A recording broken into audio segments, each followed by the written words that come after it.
Hello बच्चों। तो बच्चों, आज हम आपका फिफ्थ सेमेस्टर का जो फोर्थ बुक है सेट थ्योरी वाला, उसको हम स्टार्ट करने जा रहे हैं। ओके स्टूडेंट्स, इसमें आपको शायद 50 मार्क्स का ही पेपर आएगा। ठीक है, वो मैं नेक्स्ट लेक्चर में आपको पेपर दिखाऊंगा। ठीक है, मेरे हिसाब से 50 मार्क्स का ही आता है शायद। तो अब देखिए, हमारे पास इसका जो फर्स्ट यूनिट है फोर्थ बुक का, सेट थ्योरी वाली बुक जो है, उसका हम फर्स्ट यूनिट स्टार्ट करने जा रहे हैं बेटा। तो जो फर्स्ट यूनिट है, इसमें आपको सेट्स, रिलेशंस और फंक्शंस के बारे में पढ़ना है। ठीक है, तो देखिए, सेट में जो बेसिक डेफिनेशंस वगैरह होती हैं, जैसे सेट क्या है, representation of set, types of sets, operations on sets, ये आपने 11th क्लास में ऑलरेडी पढ़ा हुआ है, वो मैं यहाँ पे नहीं बताने जा रहा हूँ। अगर किसी को भूल गया है, वो 11th का मैथमेटिक्स देखे और वहाँ से उसको थोड़ा सा रिवाइज कर ले। यहाँ पे जो आपके एग्ज़ाम में आएगा उसके बारे में हम डिस्कस करेंगे। ज़्यादातर आपको रिलेशन और फंक्शन से ही पूछा जाएगा, बट सेट्स से भी कोई क्वेश्चन आ जाता है। ठीक है, तो सेट्स को भी हम थोड़ा डिस्कस करेंगे। 4 मार्क्स का आ सकता है या ज़्यादा मार्क्स का भी सेट्स में आ सकता है। ठीक है, बट जो बेसिक ऑफ सेट्स है वो 11th क्लास का फर्स्ट मैथमेटिक्स खोलिए, वहाँ फर्स्ट यूनिट है, वहाँ से आप थोड़ा डेफिनेशंस वगैरह देख लेना। वो आपके एग्ज़ाम में तो नहीं आएगा, ऐसे थोड़ा सा पढ़ लेना उसको। ठीक है, तो यहाँ पर मैं सबसे पहले जो आपके एग्ज़ाम में पूछा जा सकता है वो है डी मॉर्गन्स लॉज, वो कराने जा रहा हूँ। De Morgan's laws. ओके बेटा, डी मॉर्गन्स लॉज। देखिए, एक रिक्वेस्ट है आप लोगों से, आप जो मैं वीडियो अपलोड करता हूँ, जो भी लेक्चर्स डालता हूँ, उसको ज़्यादा से ज़्यादा शेयर करिए। कोशिश करिए इसको आप जो हमारे जम्मू रीजन में कॉलेजेस पढ़ते हैं अंडर जम्मू यूनिवर्सिटी, जैसे कठुआ कॉलेज हो गया, उधमपुर कॉलेज हो गया, या परेड कॉलेज हो गया जम्मू में, ठीक है, या जो भी कॉलेजेस हैं उन वहाँ तक पहुँचाने की कोशिश करिए। वहाँ के जो भी ग्रुप्स वगैरह अगर आपको उन कॉलेजेस के कहीं से मिलते हैं, उसमें शेयर करिए। देखिए, जब हमारे साथ ज़्यादा से ज़्यादा बच्चे पढ़ेंगे या जुड़ेंगे, तो तभी हम इस चैनल में अच्छे से ग्रो कर सकते हैं और आपके लिए अच्छा अच्छा कंटेंट बना सकते हैं। ठीक है, सो आप कोशिश करिए वीडियो को ज़्यादा से ज़्यादा शेयर करें। ठीक है, सो डी मॉर्गन्स लॉज के बारे में पढ़ेंगे, ये आपके एग्ज़ाम में आ सकते हैं। तो डी मॉर्गन्स लॉज देखिए क्या है। If A and B, if A and B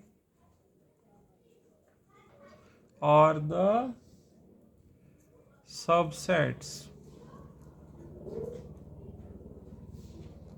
of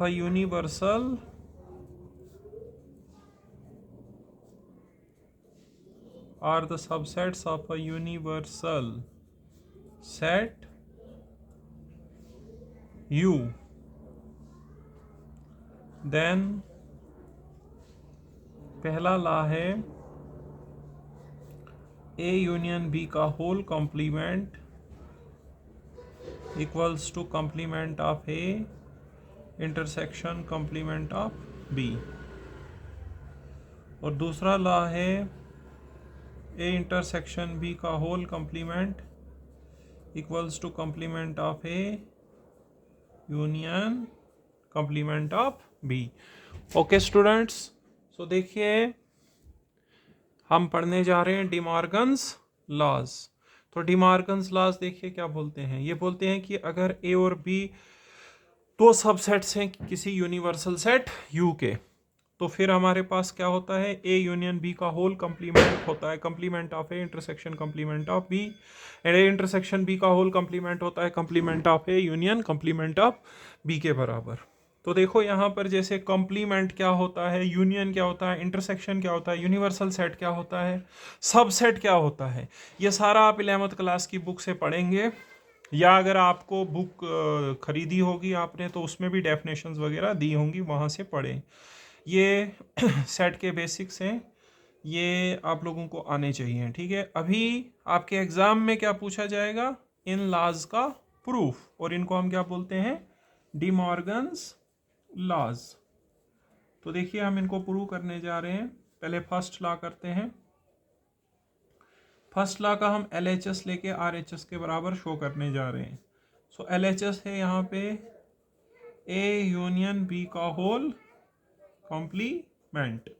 देखो अब देखो यहाँ पर LHS क्या है, A यूनियन B का होल कॉम्प्लीमेंट। तो सबसे पहले आप इस सेट को सेट बिल्डर फॉर्म में लिखिए।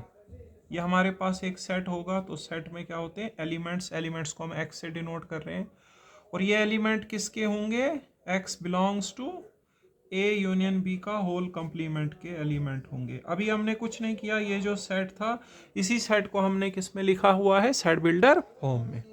अब देखो यहाँ पे क्या होगा, x A यूनियन B के कंप्लीमेंट में है। देखो कंप्लीमेंट में जो एलिमेंट होता है वो एलिमेंट उस सेट में नहीं होता है। मैं आपको 2 मिनट के लिए यहाँ समझा देता हूँ।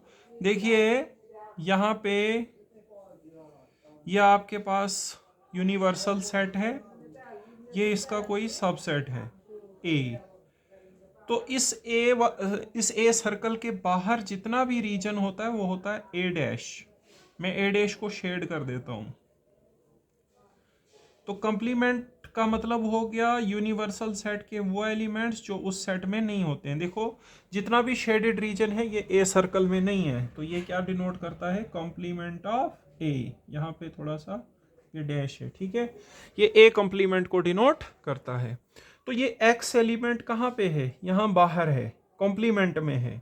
कॉम्प्लीमेंट में है मतलब सेट में नहीं होगा, और यहाँ पे सेट कौन सा है, A union B. A union B set में ये एलिमेंट बिल्कुल भी नहीं होगा, क्योंकि आप देख सकते हैं जो कंप्लीमेंट में होता है वो उस सेट में नहीं होता है। तो हम लिखेंगे x such that x does not belongs to A union B। तो x अब किस में नहीं है, A यूनियन B में नहीं है। जैसे देखिए एक मोटी सी एग्जांपल देते हैं, जो आपके कॉलेज के 5th सेमेस्टर की क्लास है उसका अगर हम कंप्लीमेंट देखेंगे तो क्या आएगा, आपकी क्लास को छोड़ के बाकी जितना भी कॉलेज है, मतलब जो आपकी क्लास में नहीं आ रहा है वो उसका कंप्लीमेंट है, ठीक है। तो अगर कोई एलिमेंट कंप्लीमेंट में बिलोंग कर रहा है, मतलब 3rd सेमेस्टर में है, 4th में है, 6th में है, तो वो 5th में नहीं आएगा ना, सिंपल सी बात है, ठीक है। तो वैसे ही जो यहाँ बाहर वाले रीजन में है वो सेट में नहीं है, तो कंप्लीमेंट में है तो सेट में नहीं है, और सेट कौन सा है, ए यूनियन बी का। अब यूनियन में देखो क्या होता है, यूनियन में जाने के लिए ज़रूरी कंडीशन होती है कम से कम एक में बिलोंग करना।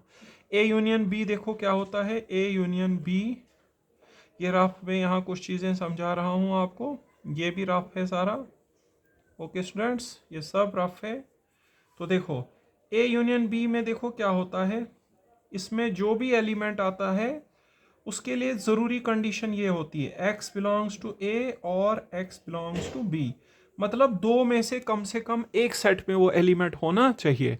अगर दोनों में है तो वेल एंड गुड, अगर दो में नहीं है तो ज़रूरी है कि कम से कम एक में हो, तभी आप उसको यूनियन में लिख सकते हो। ओके बेटा, अब देखो अब ये एलिमेंट यूनियन में है ही नहीं।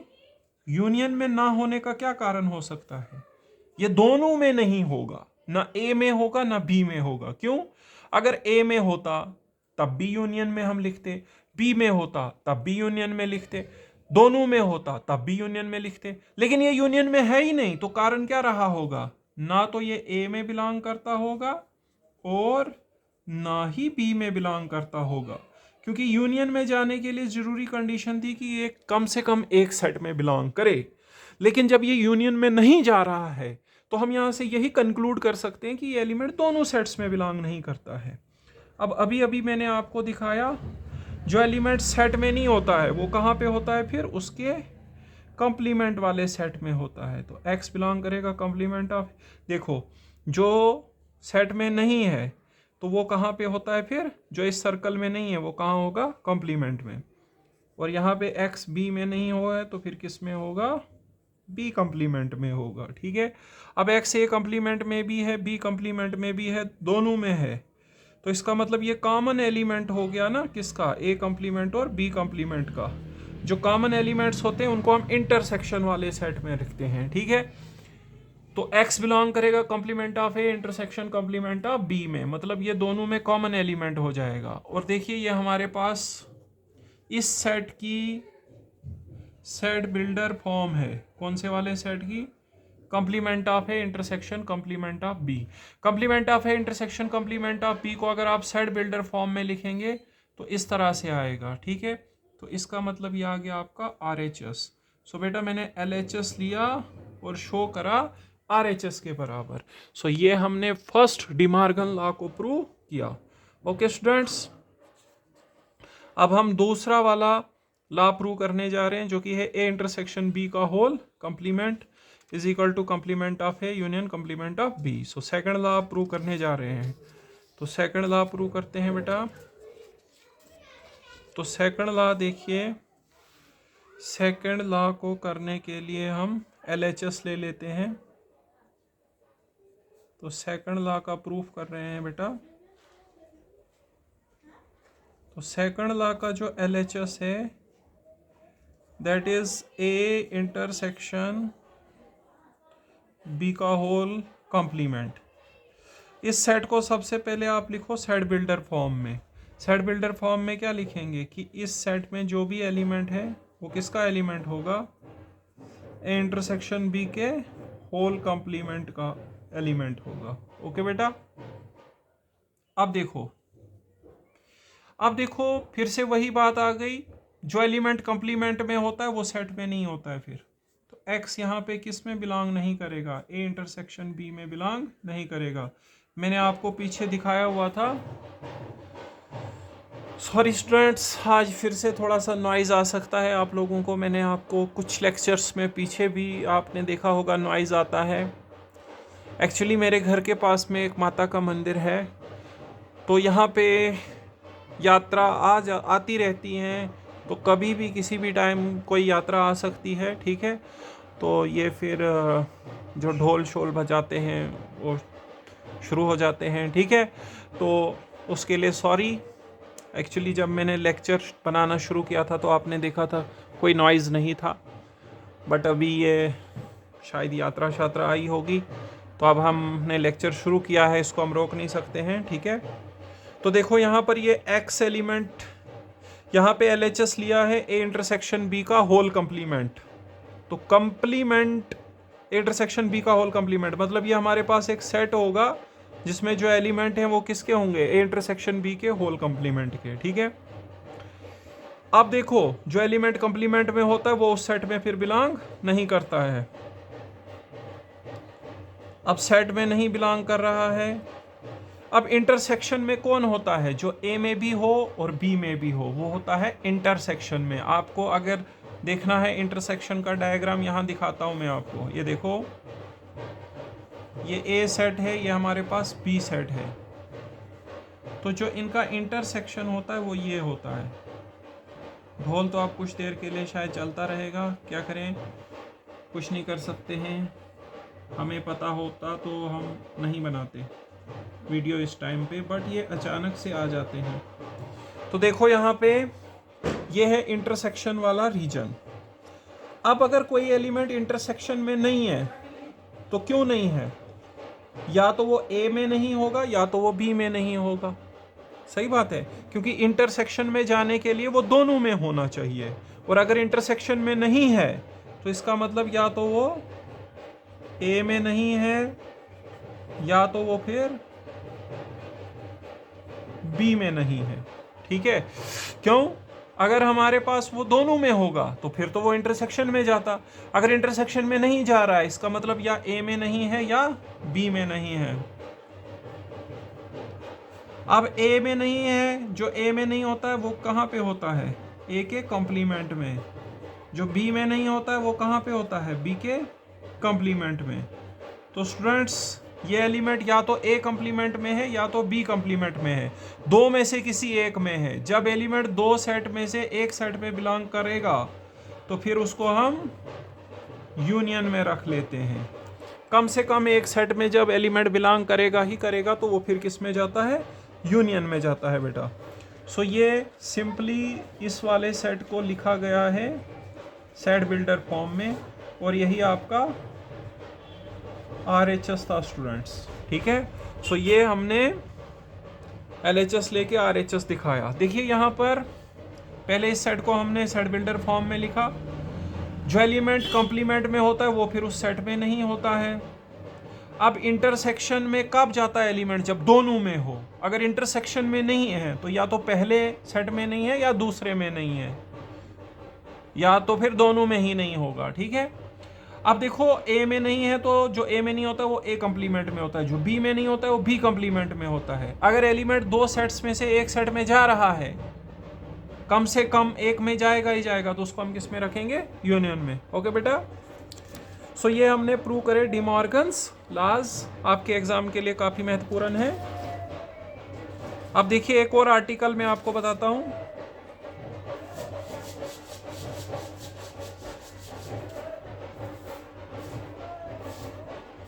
इफ ए कॉमा बी, चलिए अब क्या कर सकते हैं, आज का लेक्चर आप म्यूजिक के साथ पढ़िए।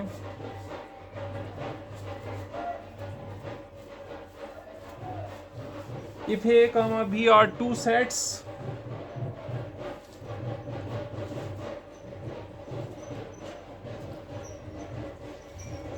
then prove that B minus A is equal to B intersection complement of A.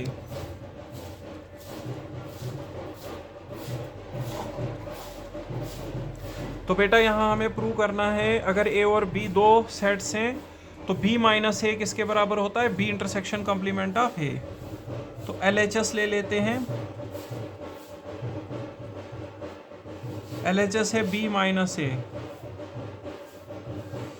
B minus ए ये एक सेट होगा, इसको सेट बिल्डर फॉर्म में अगर लिखेंगे तो कैसे लिखेंगे, X such that X belongs to B minus A. Okay, अब बी माइनस ए में कौन आता है, जो बी में हो और ए में ना हो। ये मैं आपको फिर से रिवाइज कर दूंगा जब थोड़ा सा नॉइज कम हो जाएगा। अभी देखिए बी माइनस ए में कौन सा एलिमेंट आता है, जो बी में होता है और ए में नहीं होता है। तो यहाँ पे एक्स बी में बिलोंग कर रहा है और ए में नहीं कर रहा है। अब जो एलिमेंट ए में नहीं करेगा तो वो कहाँ जाएगा, कंप्लीमेंट ऑफ ए में जाएगा। ओके स्टूडेंट्स, अब एक्स बी में है और कहाँ पे है, ए कंप्लीमेंट में है, तो हम लिखेंगे x belongs to B intersection complement of A. ये बेसिकली आपके पास ये वाला सेट को लिखा गया है सेट बिल्डर फॉर्म में, and this is RHS। Okay students, so हमने LHS लिया, LHS था B माइनस ए। ये हमने इसी सेट को लिखा सेट बिल्डर फॉर्म में। B माइनस ए में कौन से एलिमेंट्स होते हैं, जो B में हो और A में ना हो। मैं आपको यहाँ पे वेन डायग्राम से दिखा सकता हूँ।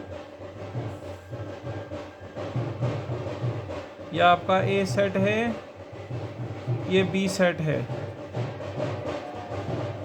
ये रीजन जो है इसको हम बोलते हैं B माइनस ए, मतलब वो एलिमेंट जो B सेट में तो हैं लेकिन A सेट में नहीं है। जो A में नहीं होगा वो कहाँ पे होगा, कंप्लीमेंट ऑफ A में। एक्स अब B में भी है और कंप्लीमेंट ऑफ A में भी है, तो क्या लिखेंगे, x belongs to B intersection complement of A, which is equal to RHS।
अब देखिए नॉइज़ ख़त्म हो गया, चले गए वो यात्रा वाले। देखिए नेक्स्ट टॉपिक है हमारे पास फैमिली ऑफ सेट्स। तो मानिए डेल्टा आपके पास कोई सेट है, पहले मैं लिखता हूँ फिर मैं आपको और अच्छे से समझाता हूँ। Let delta be any set and for each alpha belonging to delta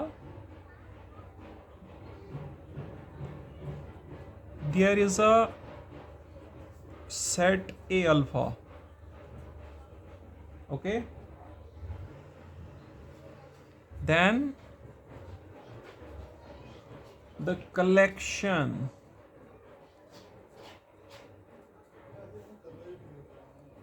A alpha such that alpha belongs to delta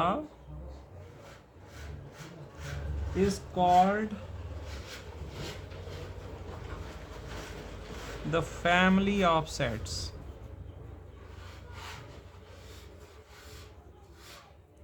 तो बेटा देखो यहाँ पे फैमिली ऑफ सेट्स हमारा नेक्स्ट टॉपिक है। क्या है कि डेल्टा आपका कोई सेट है। अब डेल्टा के हर एक एलिमेंट के लिए आपके पास एक सेट एग्जिस्ट करता है। तो अगर आप उन सभी सेट्स का सेट बना लोगे उसको हम क्या बोलेंगे, फैमिली ऑफ सेट्स। फैमिली का मतलब क्या हुआ, जिसमें ज़्यादा लोग रहते हैं, ठीक है। तो फैमिली ऑफ सेट्स मतलब जब हमारे पास बहुत सारे सेट्स का एक सेट होगा, ठीक है, तो उसको हम बोलते हैं फिर फैमिली ऑफ सेट्स। आपको यहाँ पे एग्जाम्पल से शो कराते हैं, ठीक है।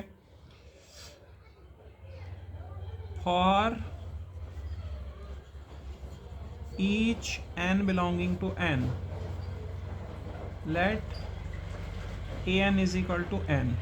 देखो डेल्टा की जगह मैंने यहाँ पे सेट ऑफ नेचुरल नंबर्स ले लिया। अब हर एक नेचुरल नंबर के लिए मैं एक सेट डिफाइन कर रहा हूँ और वो जो सेट है वो मैं रख रहा हूँ सिंगलटन n के बराबर, ठीक है।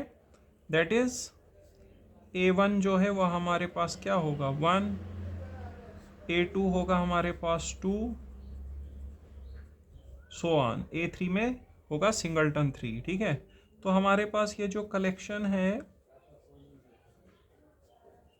The collection A1 A2 A3 so on, इसको क्या बोलेंगे, is called family of sets. Okay students, so देखिए फैमिली ऑफ सेट्स क्या होता है।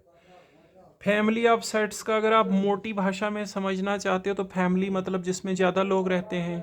तो जब बहुत सारे सेट्स का अगर आप एक सेट ले लेते हो, एक कलेक्शन लेते हो बहुत सारे सेट्स की, तो उसको बोलते हैं फैमिली ऑफ सेट्स। अब बारीकी से अगर आप देखना चाहें तो डेल्टा कोई सेट है और डेल्टा के हर एक एलिमेंट के लिए हमारे पास एक सेट एग्जिस्ट करता है। तो उन सभी सेट्स की अगर हम कलेक्शन बना लेंगे तो उसको क्या बोलेंगे, फैमिली ऑफ सेट्स। जैसे मैंने यहाँ नेचुरल नंबर्स की सेट ली हुई है, हर एक नेचुरल नंबर के लिए मैं एक सेट डिफाइन कर रहा हूँ। A1 के लिए सिंगलटन 1, A2 के लिए सिंगलटन 2, A3 के लिए सिंगलटन 3।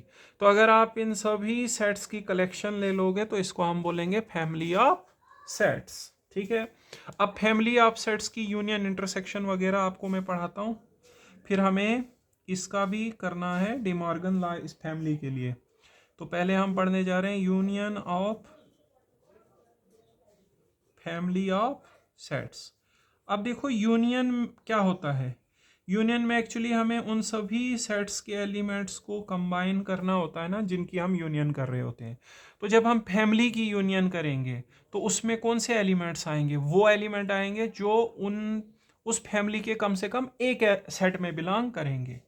यूनियन में जाने के लिए ज़रूरी नहीं होता है कि सभी में बिलोंग करे, कम से कम एक सेट में अगर बिलोंग करेगा वो यूनियन में जाएगा, क्योंकि यूनियन में तो हमने सेट के एलिमेंट्स को कंबाइन ही करना होता है ना। तो यूनियन में कोई एलिमेंट तब आएगा जब वो कम से कम एक सेट में बिलोंग करेगा, फैमिली के एक सेट में बिलोंग करेगा। तो पहले लिखेंगे let A alpha such that alpha belongs to delta be a family of sets।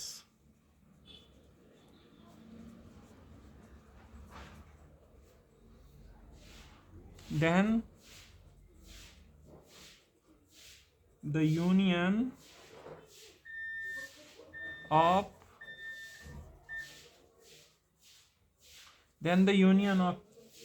family of sets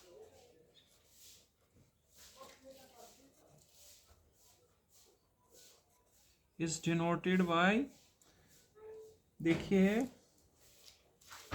इस तरह से हम डिनोट करते हैं union of family of sets को, U A alpha where alpha belongs to delta, ठीक है, and is defined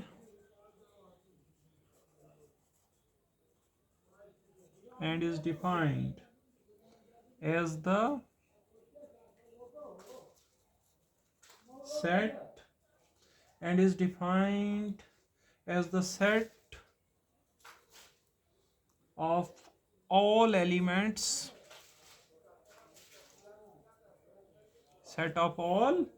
elements which belongs to at least one A alpha,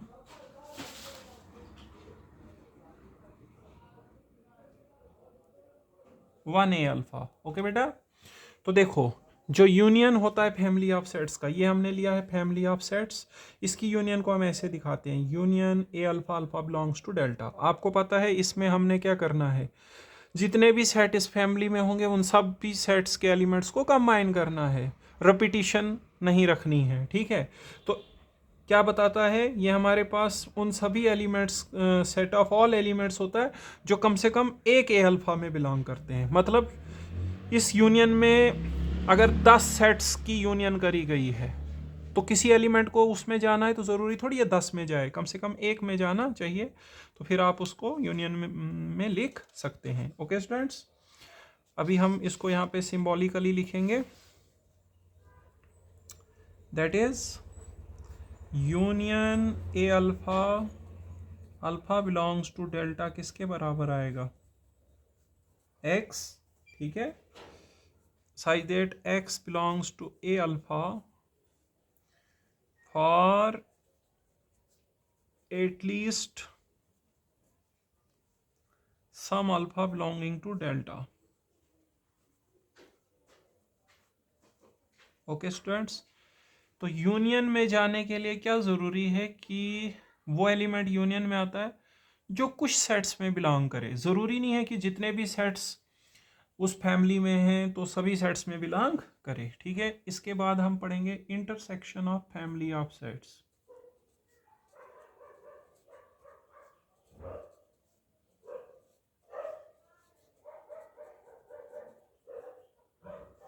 intersection of family of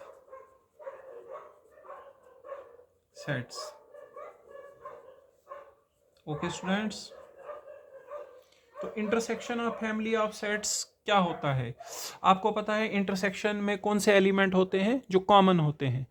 तो जब आप फैमिली ऑफ सेट्स की intersection करेंगे तो उसमें वो एलिमेंट्स आएंगे जो उस फैमिली में जितने भी सेट होंगे उन सभी में बिलोंग करेंगे, ठीक है। तो let A alpha such that alpha belongs to delta be a family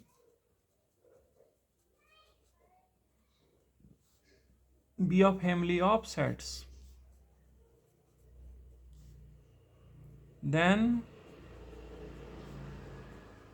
the intersection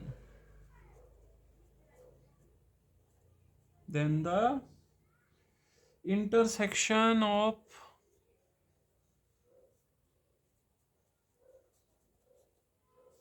family of sets, then the intersection of family of sets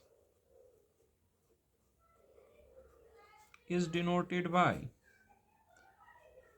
intersection of A alpha, alpha belongs to delta, and is defined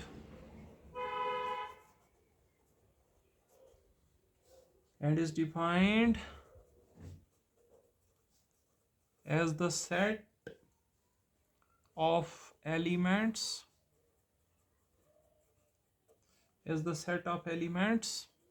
which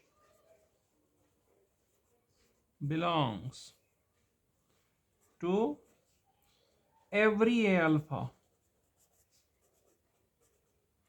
तो family of sets की intersection को हम इस तरह से denote करते हैं, और इंटरसेक्शन में आपको पता है कौन से एलिमेंट आएंगे, जो फैमिली के सभी सेट्स में बिलोंग करेंगे, ठीक है। इसका मतलब that is intersection of A alpha, alpha belongs to delta, ये किसके बराबर आएगा, यह आएगा x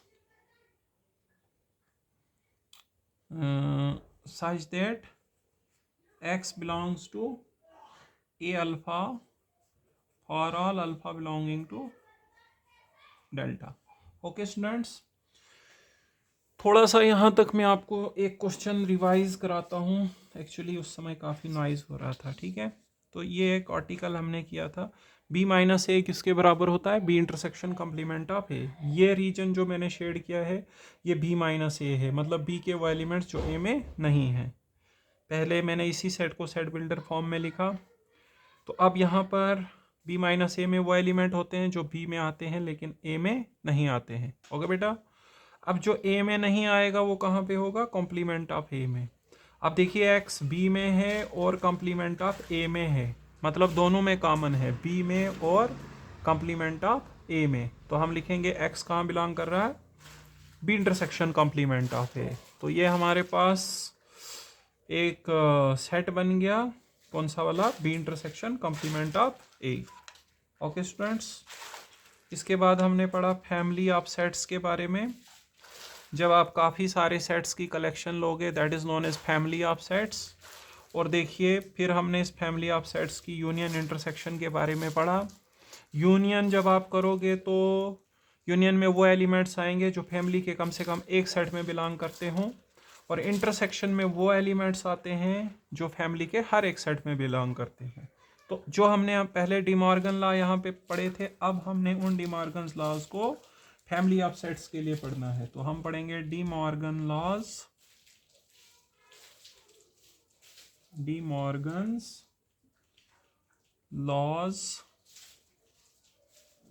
for family of sets. पहले दो सेट्स के लिए पढ़ा था, अब हम पढ़ेंगे फैमिली ऑफ सेट्स के लिए डी मॉर्गन लॉज क्या बोलते हैं। ओके बेटा, तो पहले एक फैमिली ले लेते हैं सेट्स की। If A alpha such that alpha belongs to delta be a family of sets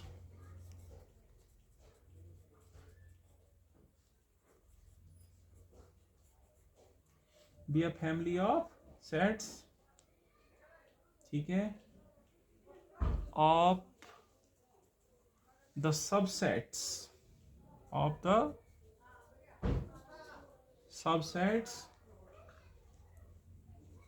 of universal set X,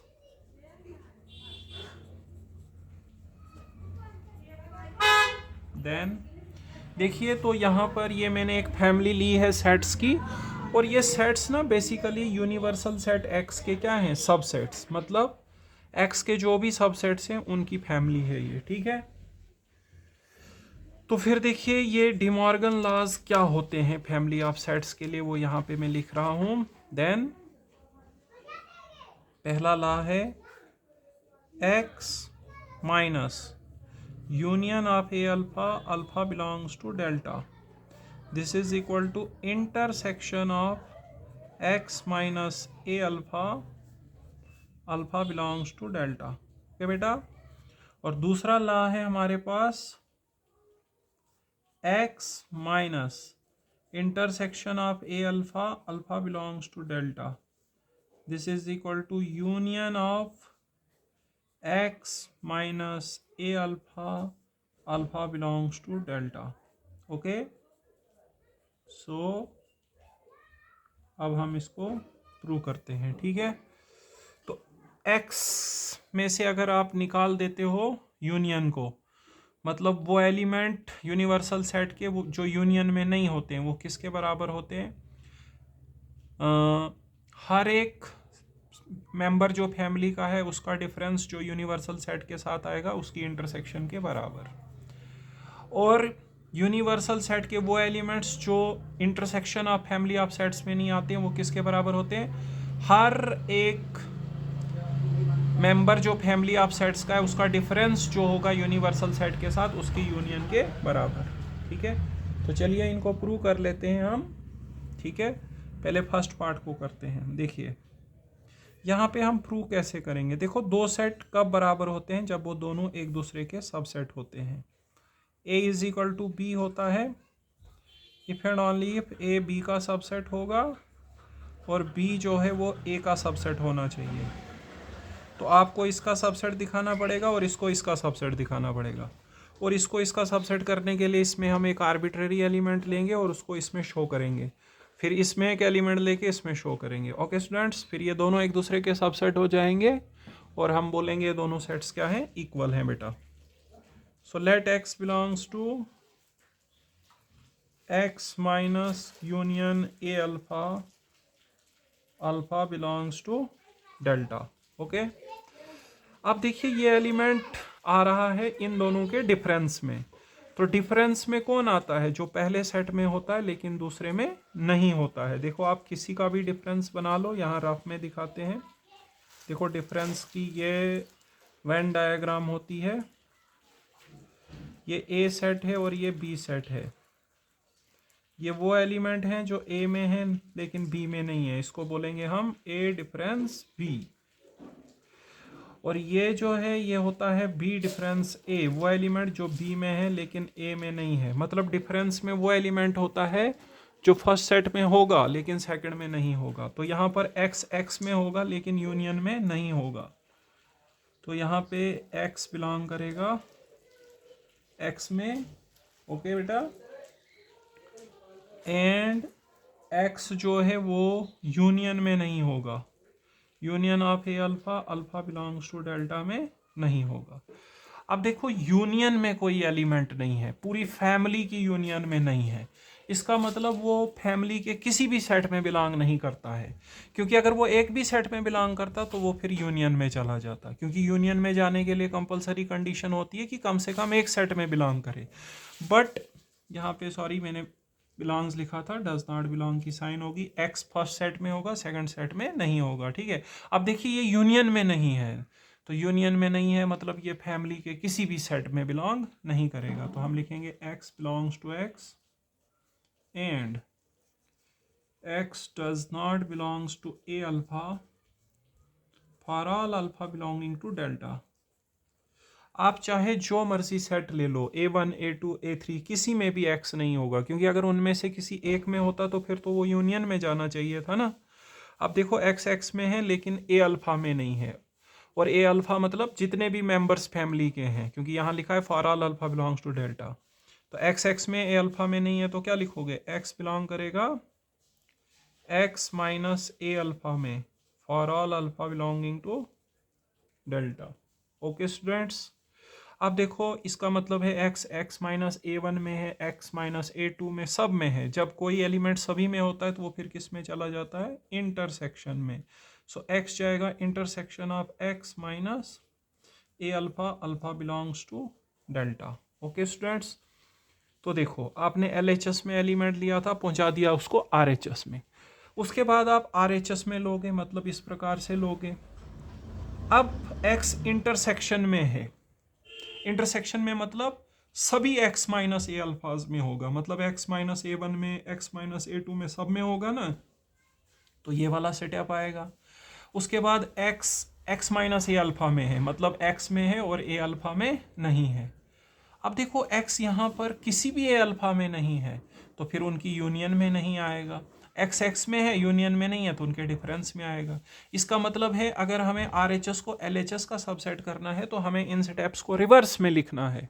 तो आपको लिखने की कोई ज़रूरत नहीं है, आप ये वाला सिंबल लगा दो, बाई कंडीशनल वाला, मतलब ये दोनों तरफ से स्टेटमेंट ट्रू है, डायरेक्ट भी और रिवर्स भी। ठीक है, तो इसका मतलब है पहले यहाँ से यहाँ की ओर है, फिर यहाँ से यहाँ की ओर है। तो यहाँ से यहाँ चलेंगे तो ये इसका सबसेट हो जाएगा, यहाँ से यहाँ चलेंगे तो ये इसका सबसेट हो जाएगा। ओके बेटा, तो यहाँ पे ये देयरफॉर नहीं लगाएंगे। ठीक है, तो इसका मतलब ये दोनों बराबर हो गए, कौन कौन, x minus union A alpha, alpha belongs to delta, ये किसके बराबर हो जाएगा, intersection of X minus A alpha, alpha belongs to delta. So ये हमने फर्स्ट पार्ट को प्रूव करा बेटा, ठीक है। अब हम सेकंड पार्ट को प्रूव करते हैं। सेकंड पार्ट को प्रूव करने के लिए उसी तरीके से एलएचएस में एलिमेंट लेके आरएचएस में दिखाएंगे, फिर आरएचएस में लेके एलएचएस में दिखाएंगे। Let X belongs to X minus intersection of A alpha, alpha belongs to delta. Okay, अब देखिए x इन दोनों की डिफरेंस में है, तो क्या मतलब है इसका, x x में होगा लेकिन दूसरे सेट में नहीं होगा। डिफरेंस में वो एलिमेंट आते हैं जो फर्स्ट सेट में होते हैं, सेकंड सेट में बिल्कुल भी नहीं होते हैं। x यहाँ पे पूरी फैमिली की इंटरसेक्शन में नहीं है, इसका मतलब हो सकता है कुछ सेट्स में वो ना हो, क्योंकि अगर सब में होता तो फिर तो कॉमन हो जाता, और अगर वो कॉमन नहीं आ रहा है तो इसका मतलब कुछ में नहीं है, ठीक है। सो हम यहाँ पे लिखेंगे x belongs to x and x does not belongs to A alpha for some alpha belongs to delta, मतलब कुछ मेंबर्स ऑफ फैमिली में वो बिलोंग नहीं करता है, यही कारण रहा होगा कि वो इंटरसेक्शन में नहीं है। एक्स एक्स में है और एक्स ए अल्फा में नहीं है, तो फिर कहाँ जाना चाहिए उसको, डिफरेंस में एक्स माइनस ए अल्फा में जाना चाहिए for some alpha belongs to delta. लेकिन ये बात कुछ ही सेट्स के लिए लागू हो रही है, इसका मतलब x कुछ ही इन सेट्स में बिलोंग करता है। जब कुछ ही सेट्स में बिलोंग करेगा तो फिर ये यूनियन में चला जाएगा, क्योंकि यूनियन में जाने के लिए ज़रूरी नहीं होता है कि सभी सेट्स में बिलोंग करे, कम से कम एक सेट में बिलोंग करे। तो यहाँ पे x बिलोंग कर रहा है x माइनस ए अल्फा में, मगर ये कुछ ही मेंबर्स के लिए ट्रू है, मतलब जैसे x minus A1 x minus A2 में बिलोंग करता है, बाकियों में नहीं है। अब दो में बिलोंग करता है तो उनकी यूनियन में चला जाएगा। और अगर आपको RHS को LHS का सबसेट बनाना है तो पहले RHS में आप एलिमेंट ले लो ऐसे। अब x अगर यूनियन में है तो इसका मतलब x माइनस ए अल्फा कुछ सेट्स में वो बिलोंग करेगा। अब डिफरेंस में है तो फर्स्ट में होगा, सेकंड में नहीं होगा। यहाँ पर x कुछ मेंबर्स में नहीं बिलोंग कर रहा है, तो कुछ में नहीं करेगा तो फिर इंटरसेक्शन में नहीं करेगा, क्योंकि इंटरसेक्शन में तभी जाता जब सभी मेंबर्स में होता। तो यहाँ पे कुछ मेंबर्स में नहीं है तो इंटरसेक्शन में नहीं है, एक्स एक्स में है इंटरसेक्शन में नहीं है तो डिफरेंस में जाएगा। मतलब रिवर्स आपको करना नहीं है, सिर्फ ये सिंबल लगा दो, इसको बाई कंडीशनल बोलते हैं। इसका मतलब होता है ये जो स्टेटमेंट हमने लिखा है ये डायरेक्ट और रिवर्स दोनों तरफ से ट्रू है। तो डायरेक्ट चलेंगे तो ये इसका सबसेट होगा, रिवर्स चलेंगे तो ये इसका सबसेट हो जाएगा। तो विद द रिजल्ट ये दोनों बराबर हो जाएंगे, मतलब x minus intersection of A alpha, alpha belongs to delta किसके बराबर हो जाएगा, union of x minus A alpha, alpha belongs to delta. Okay बेटा, तो ये हमने प्रूव करा सेकंड डिमॉर्गन लॉ। तो ये थे बेटा De Morgan's laws for family of sets. चलिए आगे थोड़े से क्वेश्चन और बताता हूँ। नेक्स्ट क्वेश्चन है prove that power set of A intersection B equals to power set of A intersection power set of B. तो देखिए बेटा इसको हम करते हैं, हमें प्रूव करना है जो पावर सेट होता है ए इंटरसेक्शन बी का वो किसके बराबर होता है, P of A intersection P of B. तो चलिए एलएचएस ले लेते हैं, एलएचएस से हमारे पास power set of A intersection B. अब पावर सेट क्या होता है, किसी सेट का पावर सेट होता है उसके सारे सबसेट्स का सेट। तो ये जो सेट है ये ए इंटरसेक्शन बी के जितने भी सबसेट्स होंगे उनका सेट होगा, ठीक है। तो इसको अगर आपको लिखना है सेट बिल्डर फॉर्म में तो कैसे लिखेंगे, इसमें आएंगे वो एलिमेंट्स x जो कि सबसेट्स होंगे ए इंटरसेक्शन बी के। देखिए power set of A intersection B में क्या आएगा, जो भी ए इंटरसेक्शन बी के सबसेट्स होंगे वही आएगा power set of A intersection B में, ठीक है। तो देखो power set of A intersection B, किसी भी सेट के पावर सेट में उसके सबसेट्स आते हैं। तो यहाँ पर जो एलिमेंट होंगे वो सेट्स होंगे बेसिकली, बट वो सेट्स जो हैं वो इंटरसेक्शन बी के क्या होंगे, सबसेट्स। अब देखिए ए इंटरसेक्शन बी का जो सबसेट होता है वो ए का भी सबसेट होगा और बी का भी सबसेट होगा, ठीक है। और जो भी ए का सबसेट होगा वो कहाँ जाएगा, वो बिलोंग करेगा पावर सेट ऑफ ए में, और जो भी बी का सबसेट होगा वो बिलोंग करेगा पावर सेट ऑफ बी में। अब ये जो सबसेट है ये पी ऑफ ए और पी ऑफ बी दोनों में है, तो फिर किस में जाएगा, इंटरसेक्शन में जाएगा बेटा, P of A intersection P of B. Okay, so इसको हम लिखेंगे this is equal to P of A intersection P of B. Okay students, ये हमारे पास आ गया आर एच एस। सो हमने एल एच एस लिया और उसको दिखा दिया आर एच एस के बराबर, ठीक है। तो power set of A intersection B किसके बराबर होता है, P of A intersection P of B. Okay बेटा, नेक्स्ट क्वेश्चन देखिए। नेक्स्ट क्वेश्चन काफी अच्छा है। Prove that the total number of subsets, the total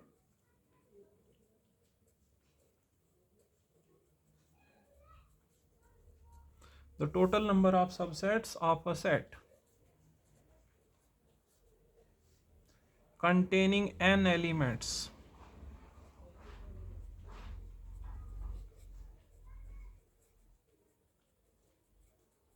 is equal to is 2 raised to power n। देखो यहाँ बताया गया है कि अगर हमारे पास किसी सेट में n एलिमेंट्स है तो उसके जो टोटल नंबर ऑफ सबसेट्स होते हैं वो 2 रेज़्ड टू पावर n है। आपने ये फार्मूला बहुत बारी सुना होगा, पढ़ा होगा, ठीक है। आज हम इसको प्रूव करने जा रहे हैं, ठीक है। तो हमें दिखाना है कि अगर सेट में n एलिमेंट्स है कि तो उसके टोटल नंबर ऑफ सबसेट्स कितने होते हैं, 2 रेज़्ड टू पावर n। पहले देखिए सेट में टोटल एलिमेंट कितने हैं, वो है n elements, total number of elements कितने दिए हैं, n मीन्स कुछ भी हो सकता है, जैसे 10 होंगे तो सबसेट प्रूव करने की भाई 2 रेज़्ड टू पावर 10 बनेंगे, ठीक है। अब देखो मैं एक चीज आपको पहले इस क्वेश्चन को करने से पहले समझाता हूं। देखो देखिए आपको एक चीज बताते हैं। देखो अगर आपके पास कोई सेट है जैसे 1 2 3 है, जब आप इसके सबसेट्स बनाते हैं तो पहले कौन से एलिमेंट सबसेट लिखते हैं, जिनमें कोई एलिमेंट नहीं होता है, मतलब एम्प्टी सेट। उसके बाद कौन से सबसेट लिखते हैं, एक एलिमेंट वाले लिखते हैं, ठीक है। फिर कौन से लिखते हैं, 2 एलिमेंट वाले लिखते हैं, ठीक है। तो देखो यहां पर आप कर क्या रहे हो, आप बेसिकली यहां पे ग्रुपिंग कर रहे हो, ग्रुप्स बना रहे हो। पहले आपने कौन से ग्रुप्स बनाए जिनमें एक एक एलिमेंट आता हो, वो 1 का ग्रुप हो सकता है, 2 का, 3 का। फिर कौन से ग्रुप बनाए जिनमें 2 एलिमेंट आ सकते हैं, तो किस किस का ग्रुप हो सकता है, 1 2 2 3 या 1 3 का, ठीक है।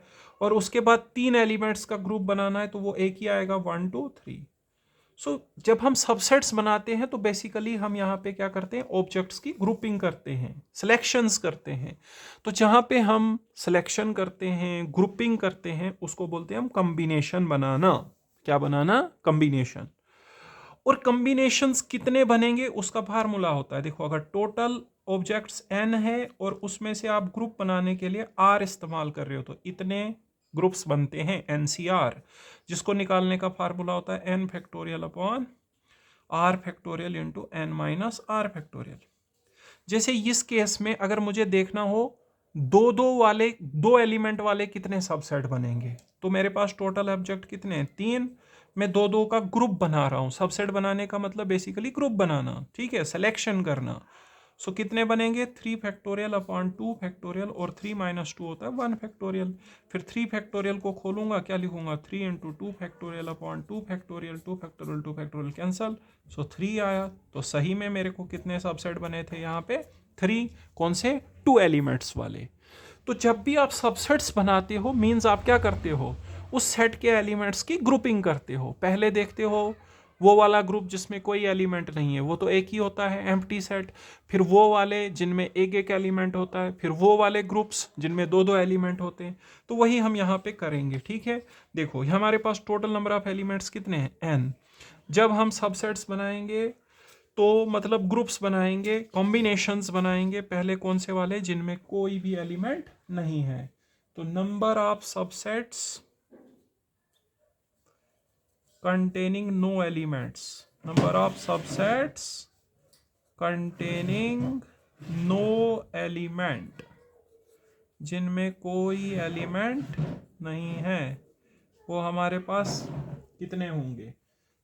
वो एक्चुअली बेसिकली 1 नहीं होता है, एम्प्टी सेट होता है खाली।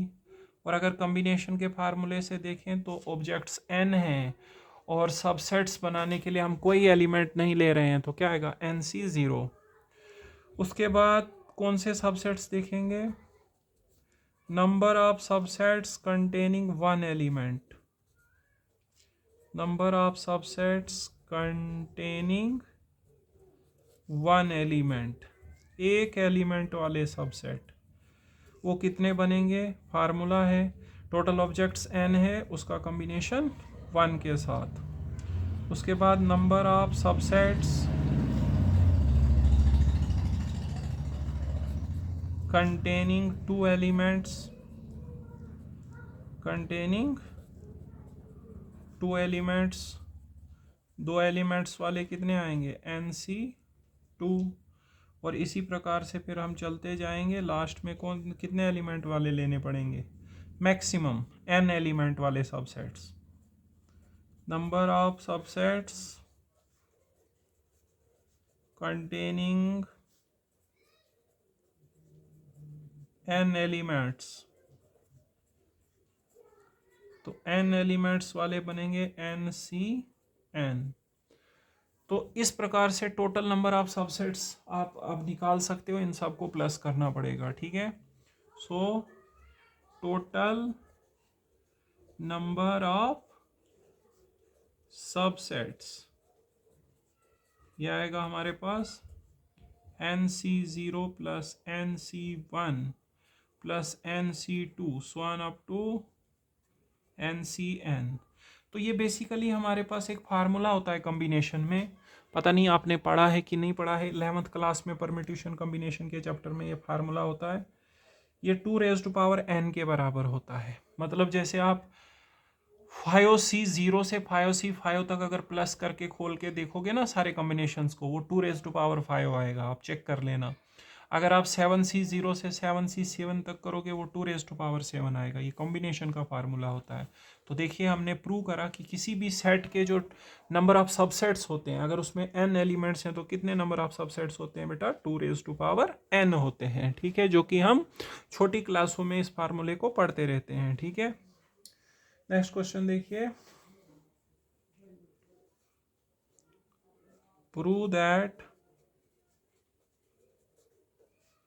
a minus b equals to a intersection b, ठीक है बेटा। तो इसको हम करते हैं, अब LHS ले लेते हैं। LHS है a माइनस b। अभी थोड़ी देर पहले मैंने आपको एक आर्टिकल पढ़ाया था, b minus A is equal to b intersection a का कॉम्प्लीमेंट। मतलब फर्स्ट सेट को सेम रखना होता है, इंटरसेक्शन दूसरे सेट का कॉम्प्लीमेंट, ठीक है, दूसरे सेट का कॉम्प्लीमेंट। क्योंकि अभी अभी पढ़ा हमने b minus A equals to b intersection complement of a। Okay बेटा, अब यहाँ पे a माइनस b को क्या लिखेंगे हम, ए इंटरसेक्शन बी लिख देंगे इसको भी, ठीक है। ए इंटरसेक्शन बी का कॉम्प्लीमेंट, इसमें भी वही लगेगा ना। सो हम यहाँ पे करने जा रहे हैं, ये हमारे पास आएगा ए इंटरसेक्शन, जो ए माइनस बी है उसको लिखेंगे ए इंटरसेक्शन बी का कॉम्प्लीमेंट, और बाहर से फिर से कॉम्प्लीमेंट है, ठीक है। अब देखिए यहाँ डिमार्गन लॉ लगाओ, क्या आएगा, complement of A union complement of B का फिर से कॉम्प्लीमेंट, यहाँ पर बी माइनस ए आया था, बी इंटरसेक्शन ए का कॉम्प्लीमेंट वाला रिजल्ट, और यहाँ पे लगाया मैंने De Morgan law, A union B का होल कॉम्प्लीमेंट वाला होता है complement of A intersection complement of B. अब देखो ये बन गया A intersection complement of A union, दो बार कॉम्प्लीमेंट करोगे तो बी के बराबर आएगा। डिस्ट्रीब्यूटिव लॉ लगाओ, ए इंटरसेक्शन ए का complement union A intersection B.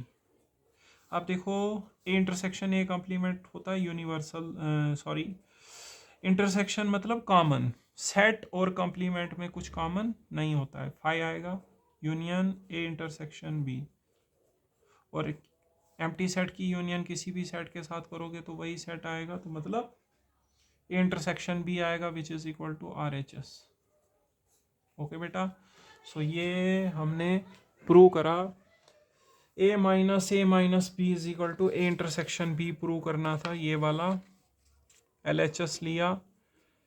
तो ये रिजल्ट यूज करो, first set same intersection second का complement, first set same intersection second का कॉम्प्लीमेंट, फिर ए माइनस बी में फिर से यही रिजल्ट यूज करेंगे तो क्या आएगा, ए इंटरसेक्शन बी का कॉम्प्लीमेंट, फिर लगाए डिमॉर्गन लॉ, दो बार किसी का कॉम्प्लीमेंट होगा तो वो हट जाता है, पी कॉम्प्लीमेंट का कॉम्प्लीमेंट पी होता है, ठीक है। फिर यहाँ पे लगाया हमने डिस्ट्रीब्यूटिव लॉ, जो बाहर वाला ऑपरेशन है वो दोनों सेट्स के साथ लगेगा और अंदर बीच में रहेगा अंदर वाला ऑपरेशन। ओके बेटा, एक और क्वेश्चन बता देता हूं आपको, prove that A minus B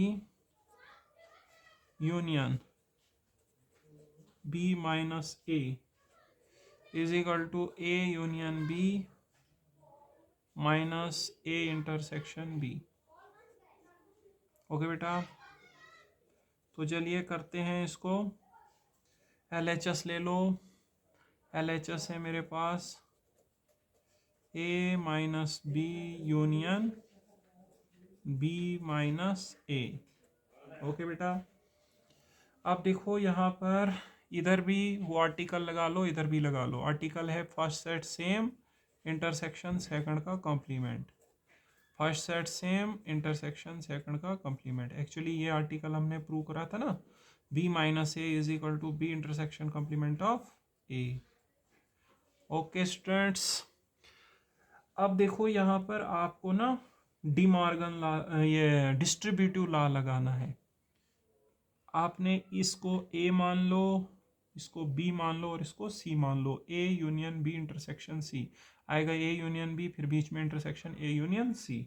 okay दिखाता हूँ, यह आएगा ए इंटरसेक्शन बी का complement, okay union B,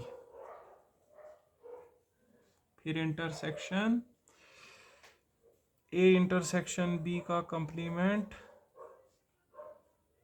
union A का कॉम्प्लीमेंट। यहाँ पर बेसिकली मैंने ये लॉ लगाया, A union B intersection C is A union B intersection A union C. Okay बेटा, बाहर वाला ऑपरेशन दोनों सेट्स के साथ डिस्ट्रीब्यूट, तो यूनियन जो है वो बी के साथ भी लगेगा, यूनियन जो है ए कॉम्प्लीमेंट के साथ भी लगेगा, बीच में रहेगा अंदर वाला ऑपरेशन। अब अंदर से फिर से डिस्ट्रीब्यूटिव लॉ लगाना है, अब ये यूनियन दोनों सेट्स के साथ डिस्ट्रीब्यूट होगा, बीच में इंटरसेक्शन, ये यूनियन दोनों के साथ डिस्ट्रीब्यूट होगा और बीच में इंटरसेक्शन रहेगा बेटा, ठीक है। तो करके बताते हैं आपको,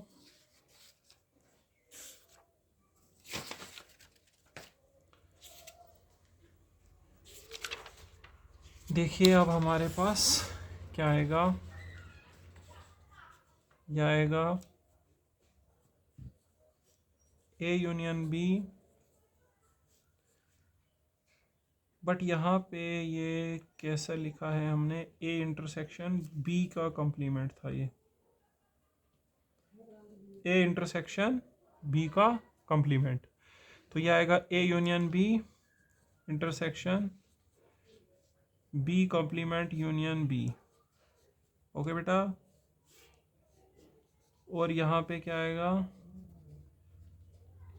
ए यूनियन ए का complement intersection B complement union A का कॉम्प्लीमेंट। यहाँ पर भी आपने डिस्ट्रीब्यूटिव लॉ लगाया और यहाँ पर भी डिस्ट्रीब्यूटिव लॉ लगाया, ठीक है। तो ये बन गया बेटा ए यूनियन बी इंटरसेक्शन।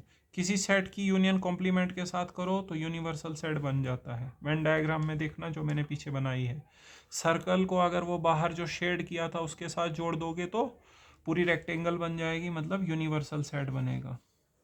और यहाँ पर देखो, सॉरी,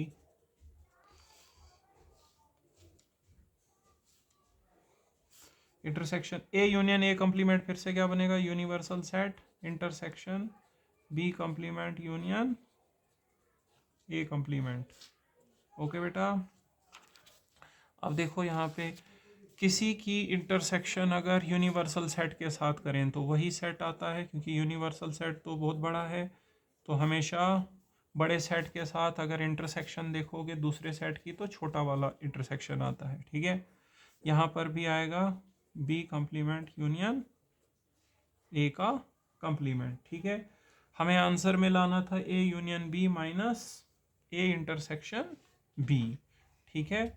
तो देखो अभी यहाँ पे डिमार्गन लॉ लगा दो, या आया ए यूनियन बी इंटरसेक्शन, इसको लिख सकते हैं हम बी इंटरसेक्शन ए का कॉम्प्लीमेंट, क्योंकि वो आएगा बी का कॉम्प्लीमेंट यूनियन ए का कॉम्प्लीमेंट। यहाँ पे लगा De Morgan law, because of De Morgan law. अब देखो यहाँ पे क्या है, ए इंटरसेक्शन बी का कॉम्प्लीमेंट तो आएगा बी माइनस ए। आप चाहो तो इसको यहाँ पे ऐसे भी लिख सकते हो, बी इंटरसेक्शन ए को ए इंटरसेक्शन बी भी लिखा जा सकता है, इसको लिखा जा सकता है ए इंटरसेक्शन बी भी। अब देखो ये है फर्स्ट सेट इंटरसेक्शन सेकंड का कॉम्प्लीमेंट, तो वो आएगा सेकंड, ये फर्स्ट माइनस सेकंड है, तो A union B minus A intersection B के बराबर आएगा, minus A union B minus A intersection B. क्यों, वही आर्टिकल बेटा, बिकॉज बी माइनस ए का कॉम्प्लीमेंट को क्या लिखते हैं, B intersection A. B intersection A होता है बी माइनस ए का कॉम्प्लीमेंट, तो बी की जगह इधर है ए यूनियन बी, ठीक है, और ए कॉम्प्लीमेंट की जगह है ए इंटरसेक्शन बी का कॉम्प्लीमेंट, तो आएगा A union B minus A intersection B which is equal to R H S. Okay बेटा, तो देखिए ये हमने प्रूव करा, ठीक है। तो आज के लेक्चर में देखिए हमने क्या क्या पढ़ा। आज के लेक्चर में सबसे पहले हमने पढ़े डिमॉर्गन्स लॉज, उसके बाद फैमिली ऑफ सेट्स, फिर हमने पढ़ा De Morgan's laws for family of sets, ठीक है। देखिए सारा एक बारी मैं आपको बता देता हूँ। सबसे पहले आपने पढ़ा De Morgan's laws for two sets क्या होते हैं, ठीक है। इसके बाद आपने पढ़ा फैमिली ऑफ सेट्स, उसकी यूनियन क्या होती है, उसकी इंटरसेक्शन क्या होती है, ठीक है, यूनियन और इंटरसेक्शन। फिर De Morgan's laws for family of sets, ठीक है, यहाँ पे किया था। उससे पहले एक सवाल ये भी पढ़ा था, B minus A is B intersection A का कॉम्प्लीमेंट, ठीक है। उसके बाद एक सवाल हमने करा था P of A intersection B is P of A intersection P of B. फिर नंबर ऑफ सबसेट्स किसी सेट के कितने होते हैं, 2 रेज़ टू पावर n होते हैं, ठीक है। और फिर कुछ थोड़ी बहुत हमने एक्सरसाइजेस करी हुई थी, यहाँ पे एक्सरसाइजेस भी हमने कुछ यहाँ पे की थी। ये पहले एक्सरसाइज की थी a minus b is equal to a intersection b, ठीक है। उसके बाद ये एक्सरसाइज करे थे a minus B union b minus A union b minus A intersection b, जो कि यहाँ पे हमने प्रूव करी, A union B minus intersection B के बराबर दिखाना था। ओके बेटा, तो इस लेक्चर में हम इतना ही पढ़ेंगे, मिलते हैं नेक्स्ट लेक्चर में। आप लोग वीडियो को ज़्यादा से ज़्यादा शेयर करें, चैनल को सब्सक्राइब करें, जो भी जम्मू यूनिवर्सिटी के कॉलेजेस के ग्रुप्स हैं उनमें आप शेयर करिए। कठवा कॉलेज का ग्रुप अगर आपको मिलेगा, मतलब गवर्नमेंट कॉलेज जो कठवा का है, गवर्नमेंट डिग्री कॉलेज, अच्छा उधमपुर में 2 कॉलेजेस हैं शायद, एक वुमेन का है, ठीक है, और एक बॉयज़ का है, उसमें आप शेयर करिए, ठीक है। और जम्मू के कॉलेजेस हैं जैसे जीजीएम साइंस कॉलेज है, एमएएम कॉलेज है, ठीक है, कोई सा भी कॉलेज है, हर एक कॉलेज में आप इसको शेयर करिए, कंटेंट को पहुंचाइए, और ताकि हम लोगों के साथ ज़्यादा से ज़्यादा लोग जुड़ें और हम आपके जितने भी सेमेस्टर्स हैं, चाहे वो 6 सेमेस्टर है अब आपका जो 5th में अभी हैं, उसका पूरा कंटेंट डालेंगे, या बाकी 3rd 4th 5th कोई सा भी सेमेस्टर है, सब मटेरियल आपको यहाँ पे मिलेगा, हर एक चीज़ मिलेगी। बट ज़्यादा से ज़्यादा लोगों को इस चैनल के बारे में बताइए, सब्सक्राइब करवाइए, ठीक है, और शेयर कीजिए ज़्यादा से ज़्यादा। ओके, थैंक यू स्टूडेंट्स, मिलते हैं नेक्स्ट लेक्चर में।